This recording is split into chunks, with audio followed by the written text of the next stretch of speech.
नमस्कार मित्रों, कैसे हैं आप सभी को अंग्रेजी नववर्ष की बहुत बहुत शुभकामनाएं। और आजकल जाड़े का मौसम चल रहा है, लेकिन हमें तो आज मैं बात करना चाहता हूँ नव वर्ष जो 2022 प्रारंभ हुआ है। तो इसको अगर देखा जाए तो सभी जानते हैं, अभी तक तो आपने सुन ही चुका है, देख ही लिया है कि शनिवार को प्रारंभ हुआ 1 जनवरी 2022 और शनिवार को समाप्त होगा 31 दिसंबर 2022। तो ये चीज़ तो है ही है। और इसके साथ ही साथ अगर आप 1 जनवरी की कुंडली बनाएं तो आंशिक काल सप्तदोष भी बन रहा है कुंडली में। तो आंशिक काल सप्तदोष जो बन के आ रहा है, मतलब कुल मिला करके अगर आप 1 जनवरी 2022 का रात में 12:00 पे जब कुंडली बनाएंगे तो आप देखेंगे कि ये जो कुंडली कन्या लग्न की बन रही है, इस कन्या लग्न की कुंडली में आपको ये मिलेगा कि इसमें क्या क्या चीज़ें हैं। एक तो काल सप्तदोष जो आंशिक आ रहा है, ये शुरुआत में ऐसे गंडमूल नक्षत्र जो बन रहा है, तो ये अवगंड योग भी मतलब इसमें आ रहा है। तो कुल मिला करके हम ये कह सकते हैं कि ये चीज़ किसी भी समयांतराल में कभी भी पीछे भी अगर आया हो तो ये उस पूरे विश्व के लिए अच्छा नहीं है, मैं ये कह सकता हूँ। ऐसा नहीं कि देश के लिए अच्छा नहीं, पूरे विश्व के लिए भी देखा जाए तो ये ठीक नहीं है। ये समय काफ़ी उठापटक वाला नज़र आ रहा है।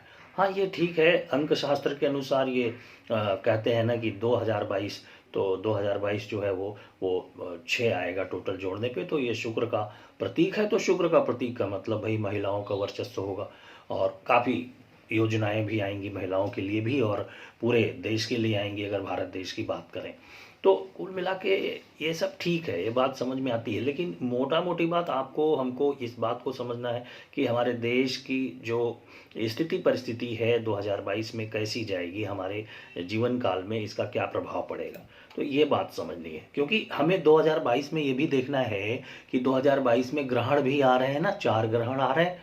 तो यानी कि 1 अप्रैल, देखो भाई, जो हमारा कहा गया है कि जो हमारा वर्ष, हमारे भारत का वर्ष, नया वर्ष शुरू होता है वो 1 अप्रैल को है। तो 1 अप्रैल को नया विक्रम संवत 2079 आरंभ हो जाएगा। और उसके अनुसार भी देखो तो जो इस वर्ष का राजा होगा वो भी शनि होगा, इस वर्ष का मंत्री जो होगा वो गुरु होंगे। तो वैसे गुरु मीन राशि में 13 अप्रैल को निकल जाएंगे 2022 में, और जहां 24 अप्रैल 2023 तक रहेंगे।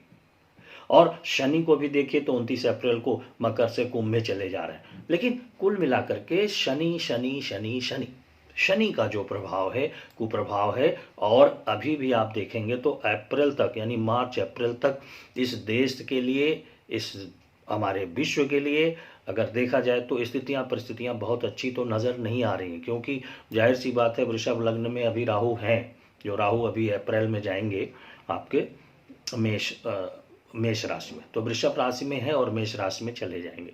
तो वहाँ अभी जो यहाँ बैठे हुए हैं, तो कुल मिला के जहाँ तक ये सब जो आजकल आ गया है ओमिक्रॉन, कोरोना की जगह इसको देखें। और इसके अतिरिक्त भी बहुत सी बातें हैं, ऐसा नहीं कि अब देखिए ना, ये आपको कोरोना यानी कि कुल मिला के ये जो बीमारियां हैं जो ये फैलेंगी, अभी और फैलेंगी पूरे देश में। और साथ में ये जो पूरी स्थिति बनी है ना, तो उस स्थिति के आधार पर अगर आप इसे निकाल के देखेंगे तो ये समझ में आएगा कि ये स्थिति परिस्थिति को आप पाएंगे कि काफ़ी जो बीमारियों के साथ साथ भाई जाहिर सी बात है व्यवसाय का नुकसान होगा, नौकरी का देखा जाए तो नौकरी में, हालांकि नौकरी इस वर्ष ये बात समझ में आती है कि नौकरियां कुछ और अच्छी मिलेंगी, लोगों को नौकरी व्यवसाय करने का मौका मिलेगा। लेकिन ये सब अप्रैल या जुलाई के बाद आप कह सकते हैं ज़्यादा ठीक होगा, मगर उसके पहले स्थिति ठीक नज़र नहीं आ रही।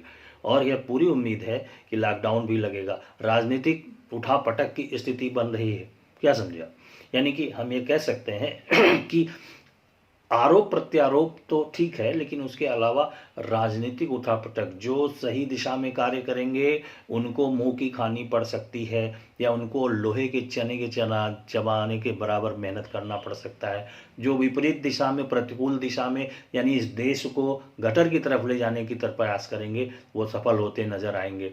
तो ये सब चीज़ें हैं। हालांकि ऐसा नहीं है कि ये कहने का मतलब कि कुल मिलाकर के सब नेगेटिव ही होगा, लेकिन ज़्यादातर नेगेटिव स्थिति बनेगी। आप देखेंगे प्राकृतिक आपदाओं को लेकर के आपको ये समझ में आएगा कि प्राकृतिक आपदाएं, अब ये तो आपदा ही तो है कोरोना वगैरह, लेकिन इसके अतिरिक्त और भी चीज़ें हैं। भूकंप है, अचानक महामारी फैल गई, और तमाम तरह तरह के नए नए जो ये सब महामारियां हैं वो सब पनपेंगी। देश, हमारे ही देश के जो कहते हैं कि कुविचार रखने वाले, वो दूसरे देशों के लिए, जो हमारे दुश्मन देश हैं उनके लिए वो उनका सपोर्ट करेंगे।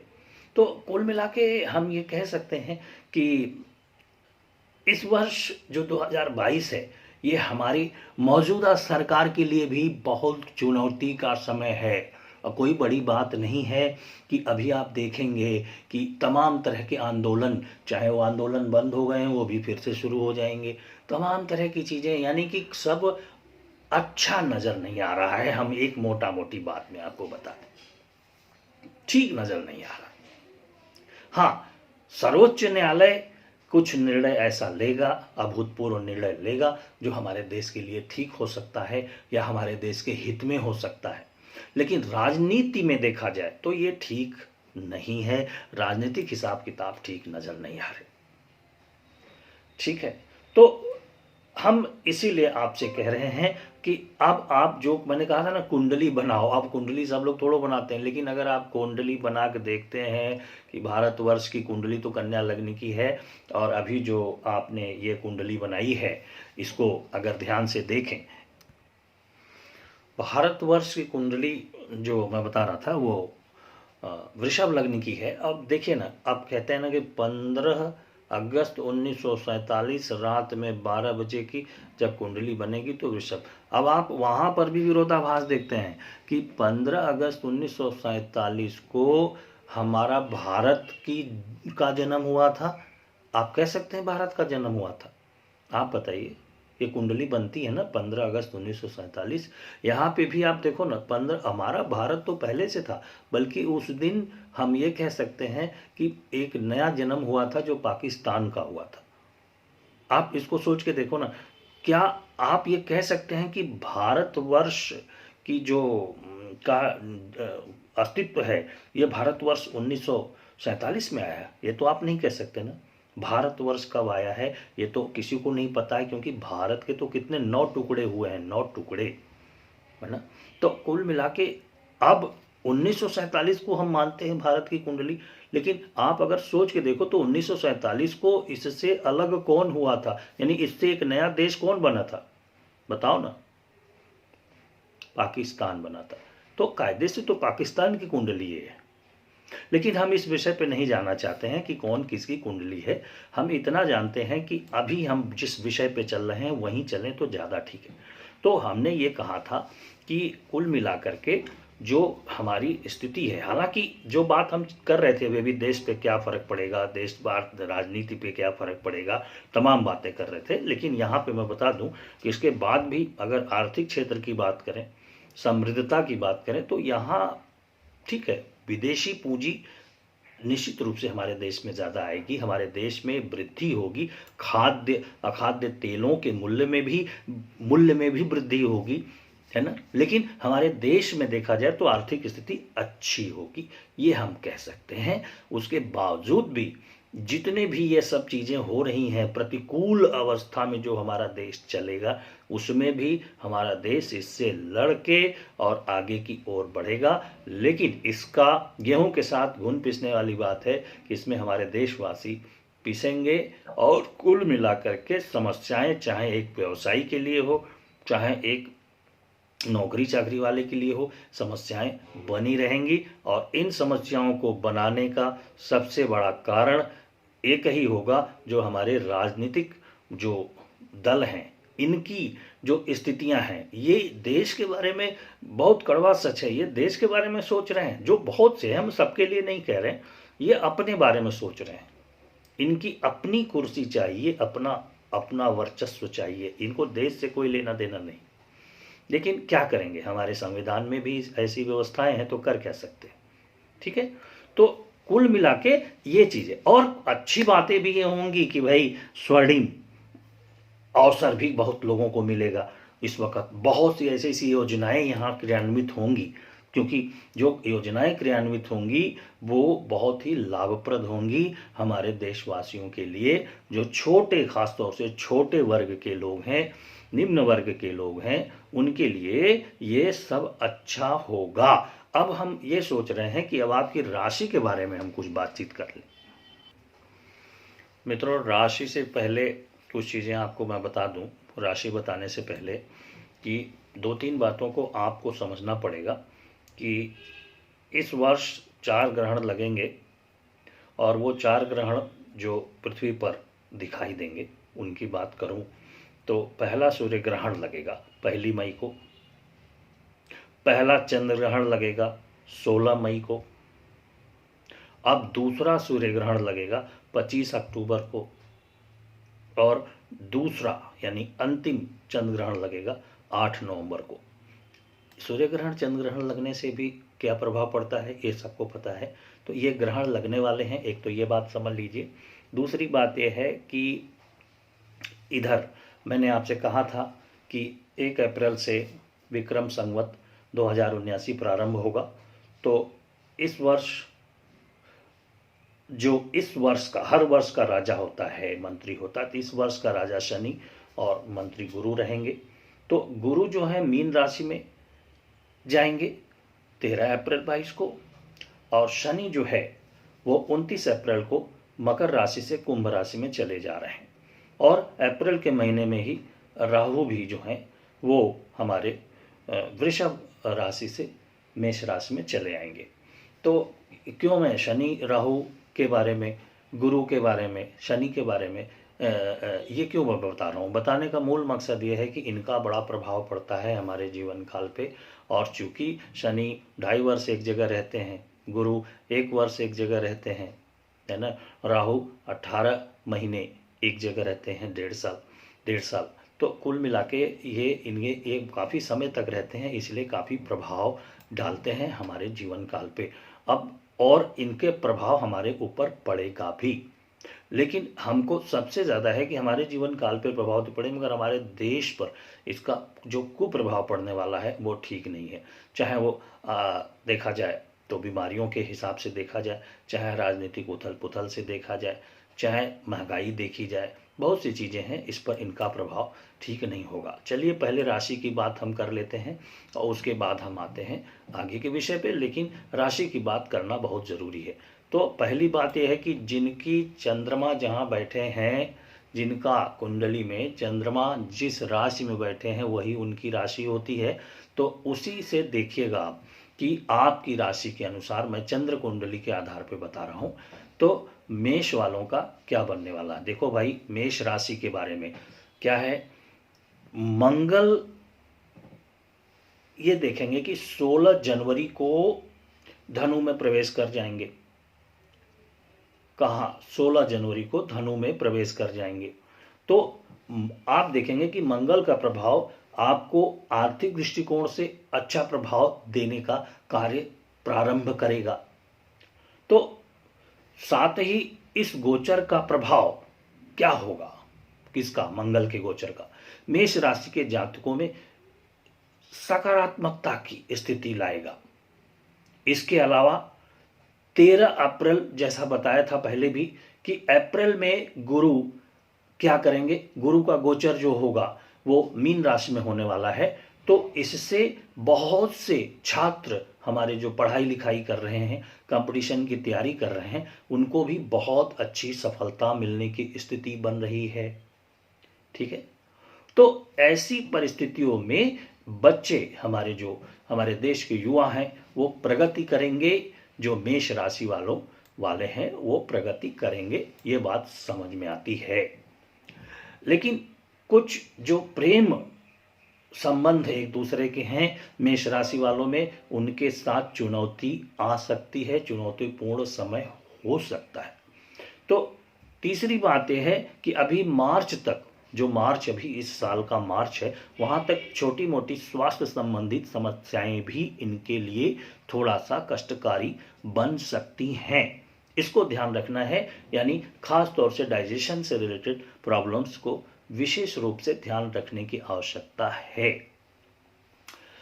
अब 10 अगस्त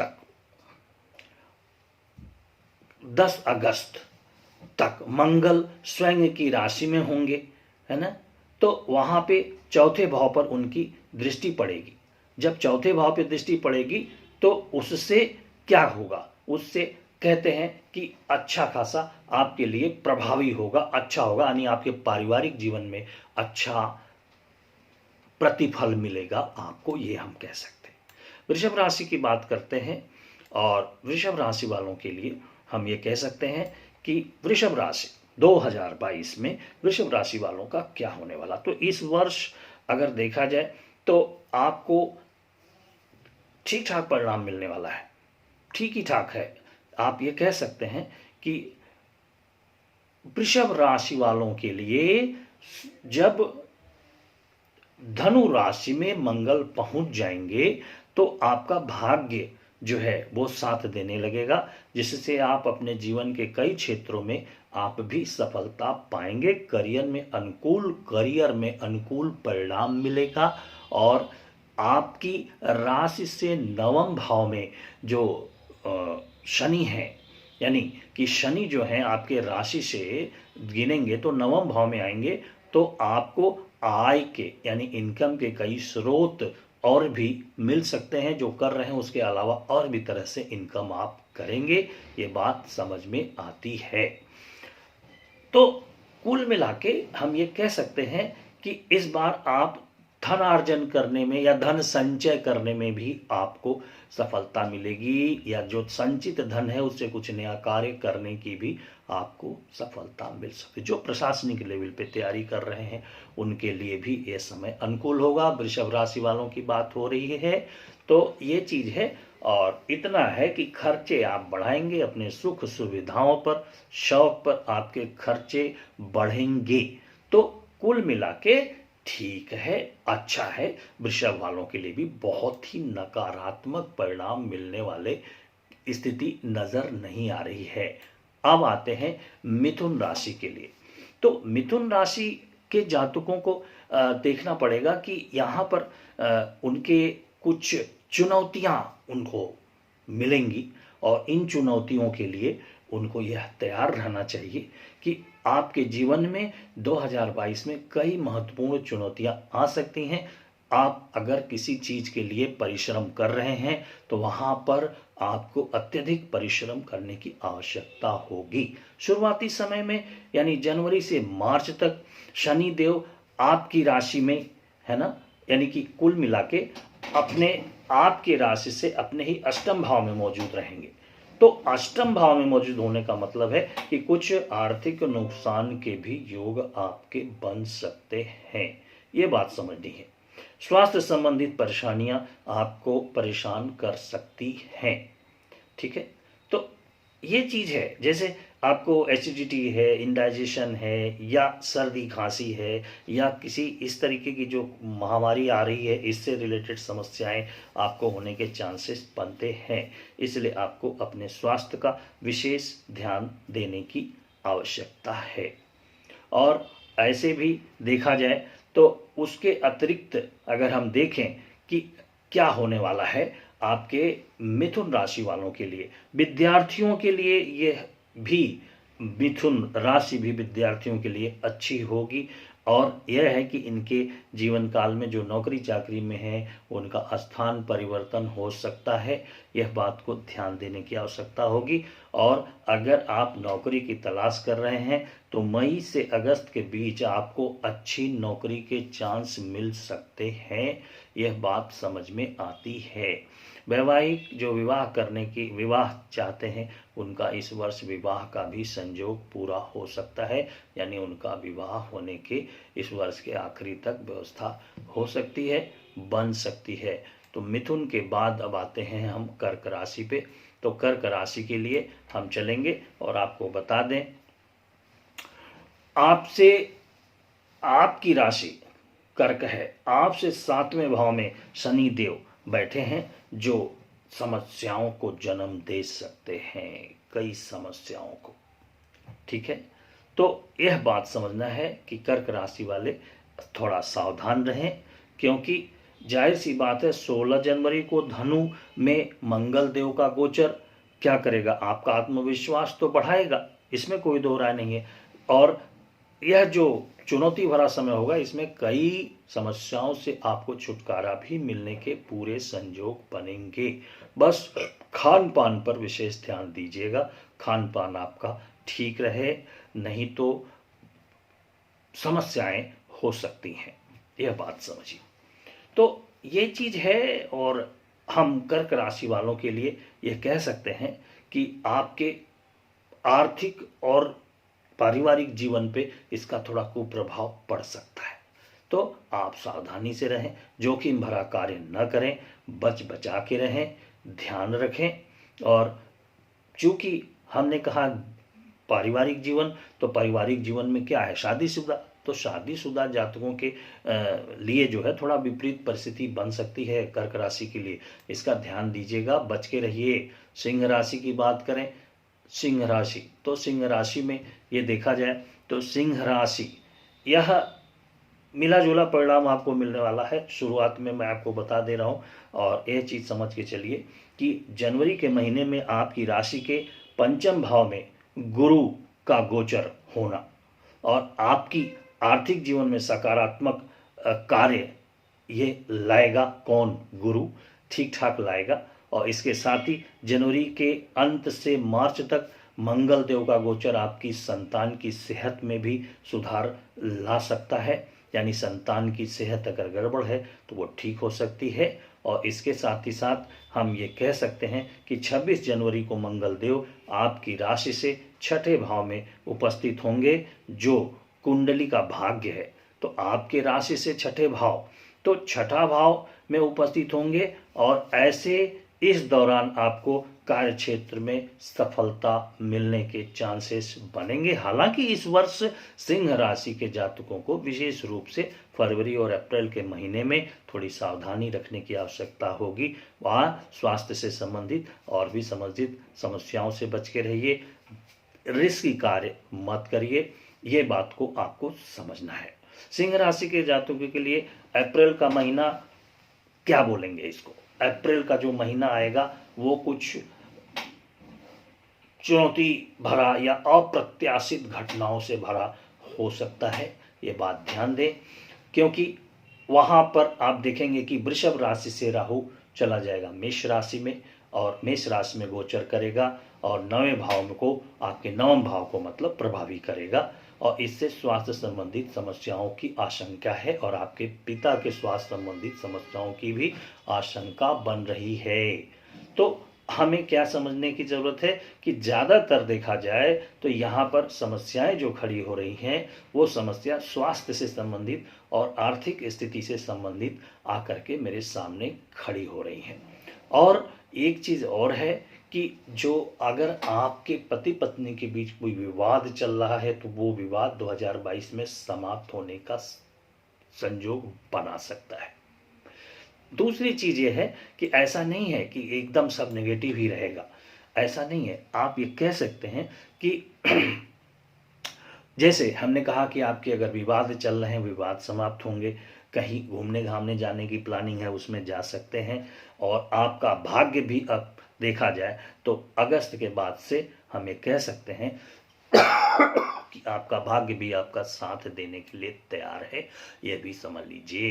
कन्या के लिए अगर हम आते हैं तो कन्या राशि के अनुसार देखा जाए तो मंगल देव का धनु राशि में गोचर होने जो हो रहा है उससे आपको धन और आर्थिक समृद्धि होगी। कन्या वालों की बात कर रहा हूँ, इनके लिए ये वर्ष ठीक ठाक रहेगा। आर्थिक तंगी जो चल रही थी वो निपटेगी निश्चित रूप से। तो कन्या राशि वाले की बल्ले बल्ले है भाई, ठीक ही ठाक है। तो बस स्वास्थ्य का ध्यान आपको भी रखना है। तो ये हम कह सकते हैं कि अप्रैल, जून और सितंबर 3 महीने पकड़ लो और 3 महीने सजग रहो स्वास्थ्य को लेकर के, और इसमें कहीं से कोई मामला गड़बड़ न हो जाए कि स्वास्थ्य खराब कर लो या पुराना जो समस्या चल रही है वो बढ़ जाए। ध्यान दीजिए अप्रैल, जून और सितंबर को इसमें बच के रहिए। छात्रों के लिए सकारात्मक समय है। छात्र अगर पढ़ाई लिखाई कर रहे हैं तो बेहतर परिणाम प्राप्त कर सकते हैं, यह कोई इसमें कोई दो राय नहीं। इस वर्ष मार्च की शुरुआत में 4 जो ग्रह हैं, शनि, मंगल, बुध, शुक्र, एक साथ आपके चौथे घर में बैठेंगे चतुर्ग्रही योग बना करके। तो ये आपके आय के नए नए स्रोत खोलेंगे, याद रखिएगा। उसके बाद अप्रैल के अंत में, अगर अंत से देखा जाए तो अप्रैल और जुलाई, यानी अप्रैल के अंत से जुलाई के मध्य में अगर देखा जाए तो शनि अपना पुनः स्थान परिवर्तित करके छठे भाव में आ जाएंगे। और जब छठे भाव में आएंगे तो थोड़ा सा परिवार के बीच क्या होगा, विवाद टाइप चीजें आ सकती हैं। तो घर में इन विवाद और अमर्यादित जो शब्द हैं, आचरण हैं, उनसे आप थोड़ा बच के रहें और यह ज़्यादा आपके लिए ठीक रहेगा। अगर कोई आप स्वप्न देखते हैं अच्छा आगे बढ़ने का, तो ये अवसर है, इसमें आगे बढ़िए और अपने उस अवसर को प्राप्त करने की कोशिश कीजिए। अब आते हैं तुला राशि पे।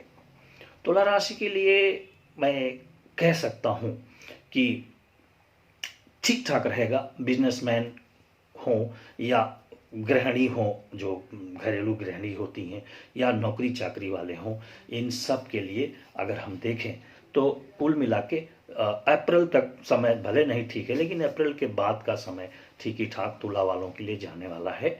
और हम ये कह सकते हैं कि मंगल का गोचर देखा जाए तो आपके लिए शुभ फल कारक हो सकता है, लेकिन फिर भी आपको कुल मिलाकर के सावधान रहने की जरूरत होगी अप्रैल तक। ठीक है, मंगल आपका सपोर्ट करेंगे, गुरु आपका सपोर्ट करेंगे। अब गुरु को देखा जाए तो शिक्षा के क्षेत्र में जो भी बच्चे हैं उनको आगे बढ़ाएंगे, अच्छी स्थिति में ले जाएंगे।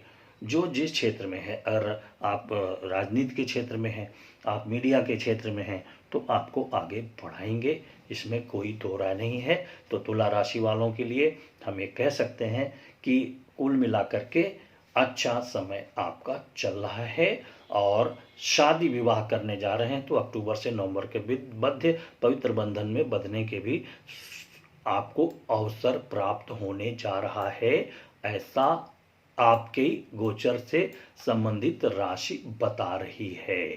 तो ये चीज है, इसे आप समझिए और सारी चीजें इसी के हिसाब से चलने वाली है। चलो मित्रों, वृश्चिक राशि की बात कर लेते हैं।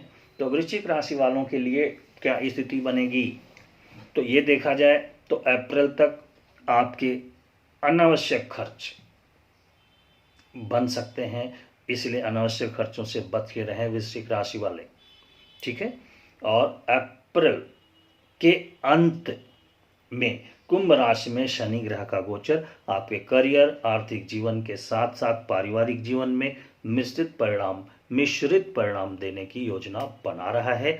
उसके बाद अप्रैल में जो मीन राशि में गुरु जो जा रहे हैं, तो गुरु क्या करेंगे, आपके राशि यानी वृश्चिक राशि के 5वें भाव को प्रभावित करेंगे।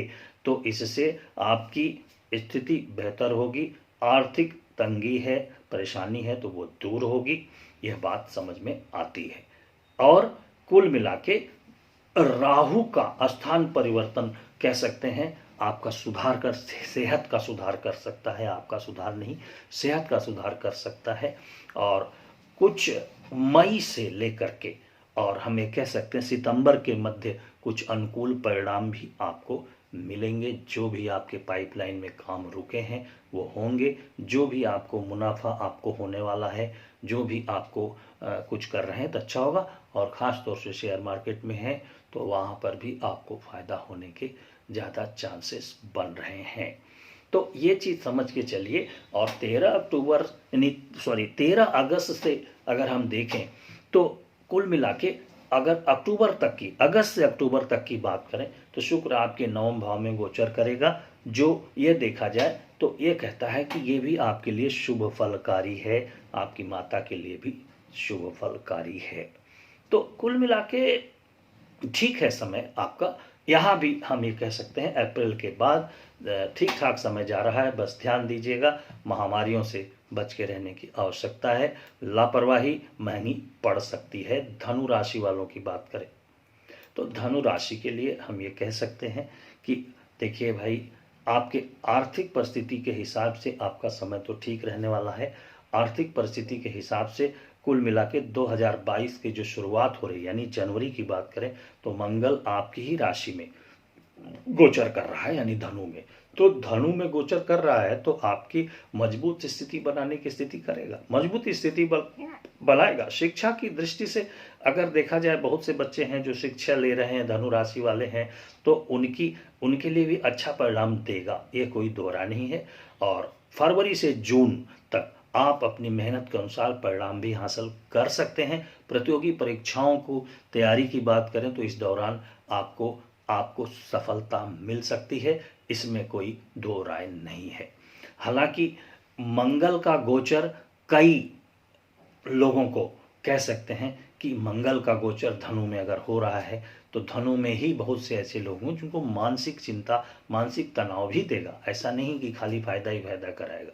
और मंगल का मंगल जो है अपने 7वें सप्तम भाव पर जो दृष्टि डालेगा तो ये थोड़ा पारिवारिक जीवन में भी मतभेद पैदा करेगा। मंगल सप्तम भाव पे दृष्टि डालेगा भाई, धनु से 7वें भाव पे जब सीधे सीधे नज़र पड़ेगी तो ये आपको थोड़ा पारिवारिक जीवन में ठीक हिसाब किताब नहीं बनाएगा। आपकी जो पारिवारिक जो संबंध है परिवार में अपने पत्नी से, बच्चों से, वहाँ आपके मनमुटाव हो सकते हैं।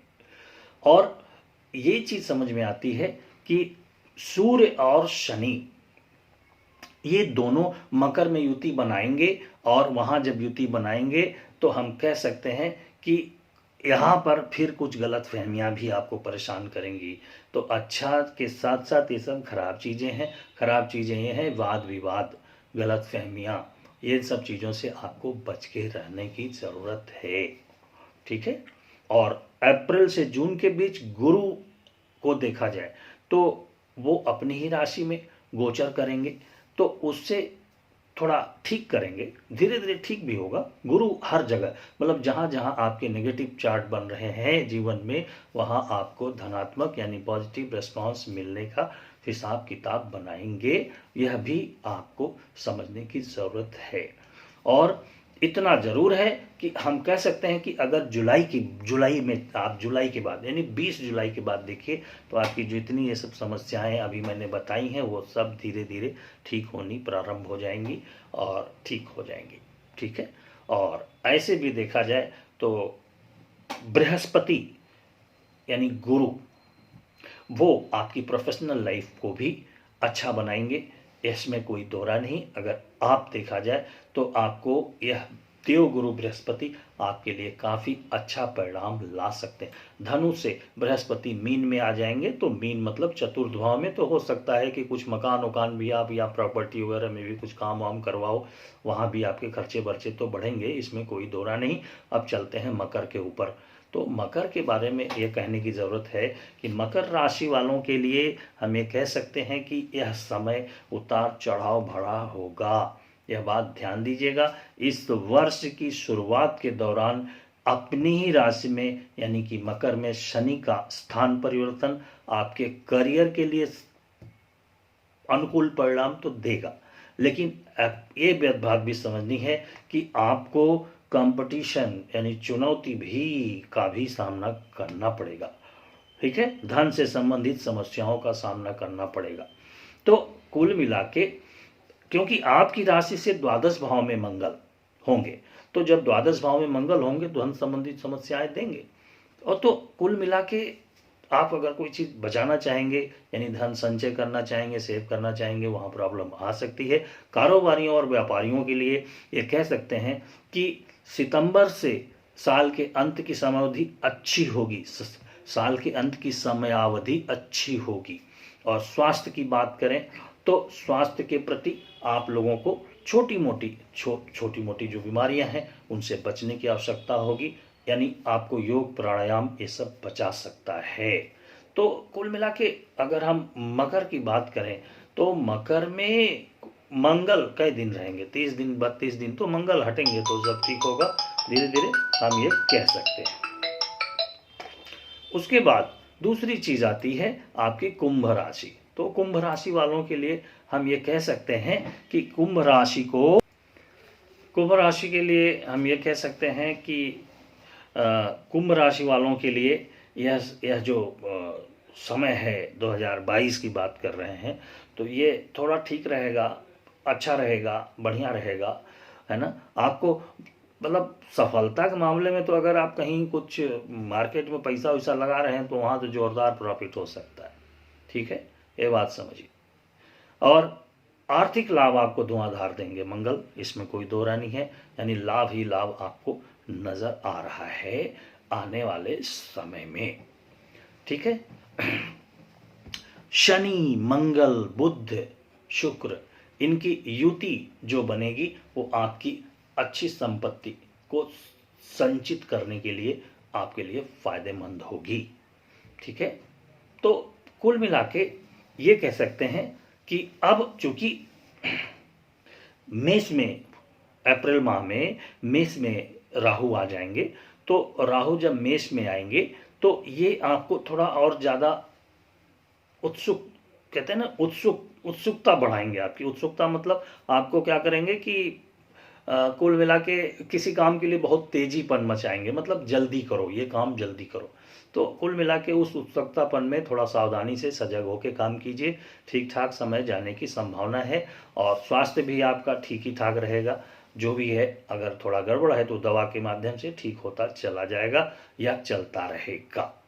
तो आप यहाँ पर ये समझ में आती है कि चाहे बिजनेसमैन हो चाहे व्यवसायी हो, यह समय कुंभ राशि वालों के लिए बेहतर ही जाने वाला है, इसमें कोई दो राय नहीं है। और आपकी भी शादी का बंधन में अगर बनने का योजना बन रही है तो इस वर्ष के आखिरी तक आपकी शादी भी होने की पूरी उम्मीद है। चलिए मीन राशि पे आते हैं। तो मीन राशि के लिए हम ये कह सकते हैं कि यहाँ पर क्या होगा, देवगुरु बृहस्पति जाने वाले हैं यहाँ, और इनके लिए भी बहुत शुभ समाचार हैं। और आर्थिक स्थिति भी, आर्थिक संपन्नता बढ़ेगी। बहुत से ऐसे मीन राशि वाले होंगे जो लो मीडियम में थे तो मीडियम में आ जाएंगे, जो मीडियम थे वो हायर में चले जाएंगे। तो कुल मिला के अच्छा फायदा होगा मीन राशि वालों के लिए, यह कह सकते हैं, ठीक है। और अगस्त और अक्टूबर के बीच ग्रहों का जो परिवर्तन हो रहा है, इन परिवर्तन से उतार चढ़ाव तो देखने को मिलेगा, लेकिन परिणाम अच्छे ही मिलेंगे। यह बात समझिए, आपके सहपाठियों का, सहकर्मियों का, दोस्तों का, साथियों का, पड़ोसियों का सहयोग मिलने के भी अवसर, चांस बन रहे हैं। विद्यार्थी के लिए भी अच्छा परिणाम मिलने का चांस बन रहा है। और यह भी बात समझ लीजिए कि बड़ों का आशीर्वाद आपके ऊपर सदैव बना हुआ है। शादीशुदा जातक के लिए भी यह घूमने, आहार विहार करने का आपको 2022 समय यह अवसर देगा। कोर्ट कचहरी मुकदमा के मामले हैं, उसमें आपकी विजय के पूरे चांसेस बनते हैं। ये आपके मीन राशि वालों के लिए रहा। मित्रों, यह राशि के बारे में और कुछ जो उधर की बातें थीं, जिसको मैंने शुरू में बताया कि इस भारत देश की स्थिति के बारे में, यही सब बातों को बता के मैं इसे समाप्त करता हूँ और नए विषय को लेकर के अगले एपिसोड में आपको पुनः आपसे मुलाकात होगी। आप स्वस्थ रहें, सुख समृद्धि से परिपूर्ण रहें और शांतिपूर्ण जीवन बिताएं। आप सभी को नमस्कार।